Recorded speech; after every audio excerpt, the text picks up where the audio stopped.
ستحصل على أغلبية ضئيلة في الكنيست. ينضم إلينا وزير شؤون الأسرى الفلسطينيين سابقا والمتخصص في الشؤون الإسرائيلية الدكتور سفيان أبو زايد. أهلا بك يا دكتور، أنت تنضم إلينا في اليوم الثاني الآن الحديث أكثر. دكتور، كيف نقرأ ما تعنون به الصحف الإسرائيلية الآن؟ إذا ما نظرنا إلى القدس العربي مثلا، عنونت بأنه وداعا لأوسلو ووداعا لحل الدولتين. هل بالفعل وصول هذه الحكومة الجديدة أو هذا الائتلاف الجديد إلى الحكم في أو إلى تشكيل حكومة جديدة في إسرائيل سينهي هذان الأمران؟ لا أعتقد أن قراءة القدس العربي هي متسرعة جدا. نتائج الانتخابات ليس لها علاقة بأوسلو أو غيرها. نتائج الانتخابات مضطربة، هي تعبر عن شارع إسرائيلي لا يعرف ما يريد، أو هو يريد تنوع في الحياة السياسية. بمعنى في الوقت الذي ضاعف فيه عدد المستوطنين، حزب المستوطنين البيت اليهودي من 5 إلى 11 مقعدا، في نفس الوقت تضاعف عدد أعضاء ميرتس من 3 إلى 6 مقاعد. بمعنى أقصى اليسار وأقصى اليمين عمليا تضاعفت قوتهم. من الناحية الثانية قوة نتنياهو وحزب الليكود تراجعت من 27 مقعد إلى 21 مقعد. ليبرمان العنصري أيضا تراجعت قوته من 16 مقعد إلى 10 مقاعد. وبالتالي هناك خلطة غريبة عجيبة أنتجتها هذه الانتخابات، وكأن الشعب إما أنه لا يعرف ما يريد من قياداته ومن أحزابه، وإما هو يقصد أنه يريد تنوع ولا يريد استفراد من قبل حزب معين. كيف سيؤثر هذا على اختيار شمعون بيريز الأسبوع المقبل للأوفر حظا بتشكيل الحكومة؟ هل 100% سيكون هو نتنياهو، أم أن قد يكون هناك شيء يؤثر على قرار؟ هو حتى الآن نتنياهو هو الأكثر حظا، يعني الأكثر إمكانية من ناحية حسابية في تشكيل الحكومة، ولكن المهمة صعبة جدا بالنسبة له. لا يستطيع، ليس لديه خيار أن يشكل حكومة يمينية مقلصة. هذا لم يعد لديه خيار، بالذات إذا ما أعلنت النتائج النهائية وثبت أنه بالفعل 60-60 هي المعادلة هناك. ولكن إذا كانت في هناك تغيرات بسيطة، وممكن أن تحدث تغيرات بسيطة، القضية الحسابية معقدة في حسابة الأصوات وتبادل الأصوات بين الأحزاب من خلال الاتفاقيات، هذا قد يزيد مقعد هنا أو مقعد هناك. وبالتالي يعني نتنياهو الحكومة الجديدة لن يتغير كثيرا؟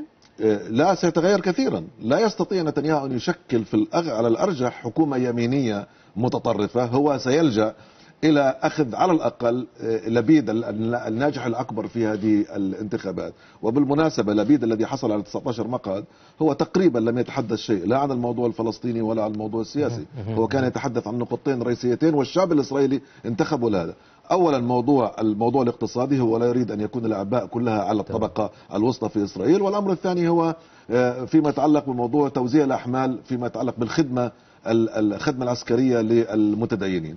أنا هذا ما أود أن أسأل عنه تحديدا. يعني لربما غاب الجانب الأمني والسياسي قليلا عن هذه الانتخابات. عندما إذا عدنا إلى 2006 نلاحظ أنه في تلك الفترة كانت على خلفية فك الارتباط، وفي 2009 على خلفية الفشل النسبي، الإحساس بالفشل النسبي بحرب لبنان. الآن لم نشهد هذا الزخم في الحديث في هذين المجالين، أليس كذلك؟ التركيز نتائج الانتخابات هي تعطي أكثر للموضوع الداخلي الإسرائيلي. بمعنى الموضوع الاقتصادي هو الأساس. يأتي فيما بعد ذلك توزيع الأحمال أو الأعباء أو إعادة صياغة العلاقة بين العلمانيين والمتدينين. في المرتبة الثالثة هو الموضوع السياسي. تمام دكتور، أرجو أن تفضل بالبقاء معنا. أود أن أتوجه إلى الناصرة أو إلى القدس. تنضم إلينا مراسلة سكاي نيوز شيرين يونس من هناك. شيرين، كيف تتفاعل هذه النتائج مرة جديدة من حولك في القدس؟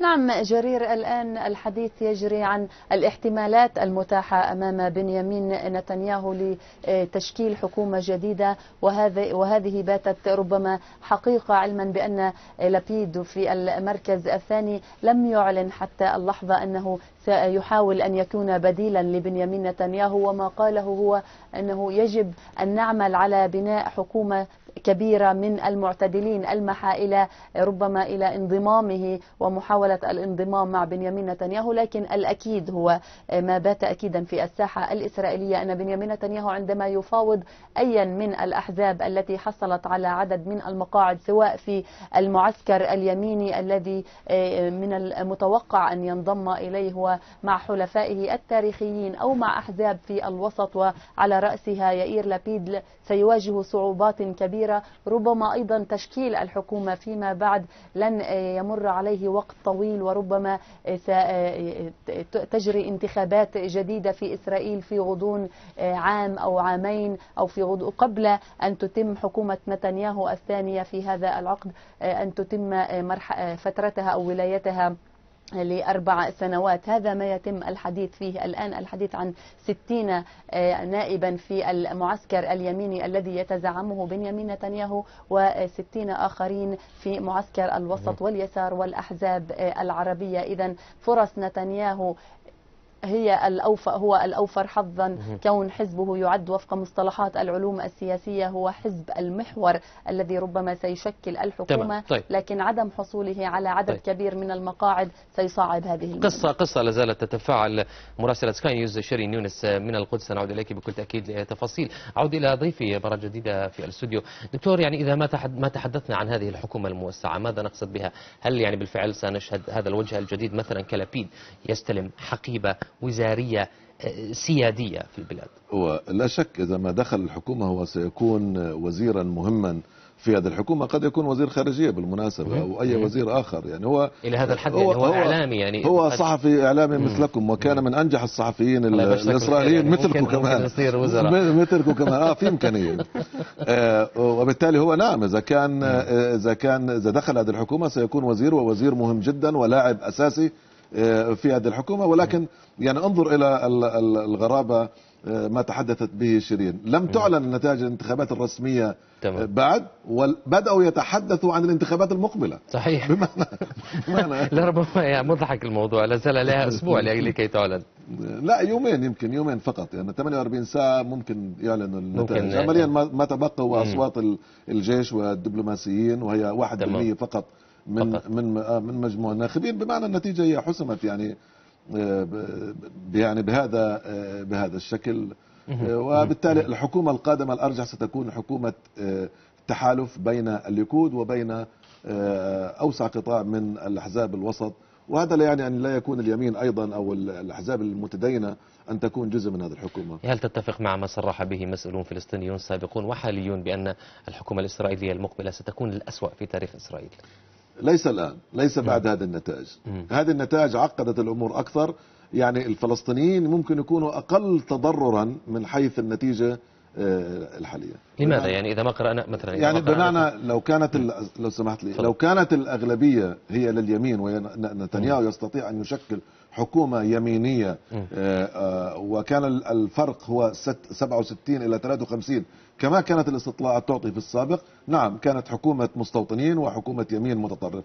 الآن نتنياهو هو مقيد وملزم بأن يقدم تنازلات للأحزاب التي أقل تطرفا. لا يعني أنهم يعني يبكون ليل نهار على الحقوق الفلسطينية ويعني يشفقون علينا، ولكن على الأقل هم أقل تطرفا من سياسة نتنياهو. طب يعني إذا تم اختيار بنيامين نتنياهو، كيف ستكون يعني العلاقة ما بين هذه الحكومة وبين الولايات المتحدة، خاصة باراك أوباما كان هناك توتر ما بين العلاقات خاصة بشأن الاستيطان؟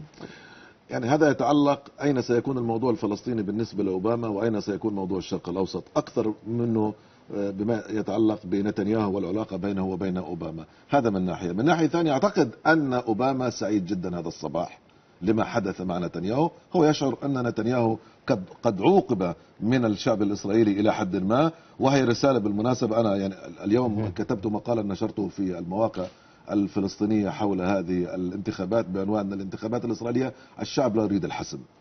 أعتقد أن الشعب الإسرائيلي، نتنياهو أوباما يقرأ ذلك، أن الشعب الإسرائيلي أراد أن يرسل رسالة تحذير إلى نتنياهو: لا تقترب إلى اليمين أكثر، لا تكن متطرفا أكثر، حاول أن تبقى في دائرة الوسط. مع هذه الخلطة العجيبة لربما يبدو هذا منطقيا. شكرا جزيلا لك وزير شؤون الأسرى السابق والدكتور المتخصص في الشؤون الإسرائيلية دكتور سفيان أبو زايدة.